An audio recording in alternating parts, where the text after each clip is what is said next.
Hi dear audience, let's talk about why Pakistan matters so much on the world stage right now. In 2025, amid shifting alliances and rising tensions, this South Asian nation isn't just a player, it's a pivotal one. Think about its location. Pakistan sits at the crossroads of South Asia, Central Asia, and the Middle East. It borders China, India, Afghanistan, and Iran. That makes it a key gateway for trade, energy, and influence. Pause for a second. Pakistan's got nuclear weapons. One of the few countries that does. That alone keeps global powers on their toes, especially in a multipolar world where balances of power are fragile.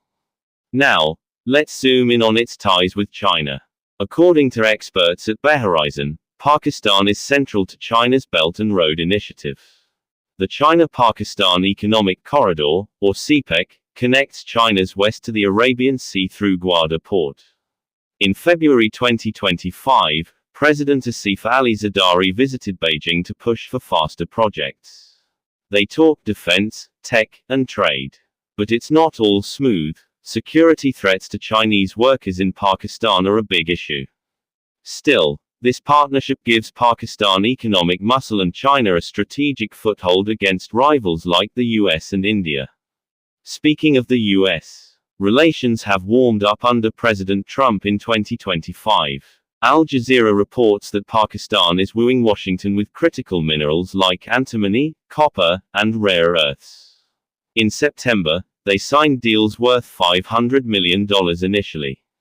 Trump even hosted Pakistan's army chief at the White House. Why? The US wants to cut reliance on China for these resources, vital for defense and clean energy. Plus, Trump slashed tariffs on Pakistani goods to 19%, lower than India's 50%. DW says this is part of Pakistan forging new ties after years of being sidelined for India. It's a strategic handshake, as Al Jazeera calls it, blending economics with geopolitics. But Pakistan's not putting all its eggs in one basket. Look at the Middle East. In September 2025, Pakistan inked a mutual defense pact with Saudi Arabia. RAND analysts say this treats Pakistan as a true partner, not just a hired hand. Geopolitical Monitor adds that it boosts Saudi's Gulf strategy by tapping Pakistan's military experience in counterinsurgency. Aggression against one is against both. This could deter threats, like from Iran or even Israel, and it hints at nuclear umbrella rumors. For Saudi, it's diversifying beyond the West. For Pakistan, it's economic aid and diplomatic clout in the Muslim world.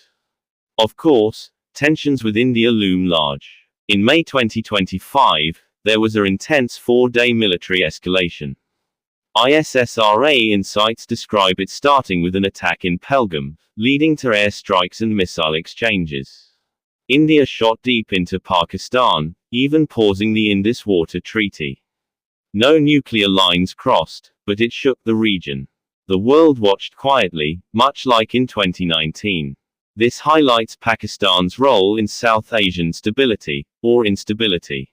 RAND notes that the Saudi pact could complicate things for India, risking ties with Gulf states where millions of Indians work. India's neutral in Iran-Israel conflicts, aligning with a US-Israel-India nexus to counter China. Pause here. Pakistan's foreign policy is all about balance. The Diplomat's overview, based on diplomat Tuchir Hussain, says it's navigating US-China rivalry like riding two boats in a race. It needs US trade and China's investments. Ties with Russia, Turkey, and Iran are growing too, per DW. IPS experts believe Pakistan must recalibrate for this multipolar world, where its geopolitical relevance endures. Economically, this matters globally. CPEC could transform trade routes. Minerals deals with the US challenge China's dominance. But challenges persist: insurgency in Balochistan, debt issues, and climate vulnerabilities affecting social stability. Culturally and socially, Pakistan influences the Muslim Ummah. Its diaspora emits billions, tying into Gulf economies, and as a nuclear Islamic state, it shapes debates on non-proliferation.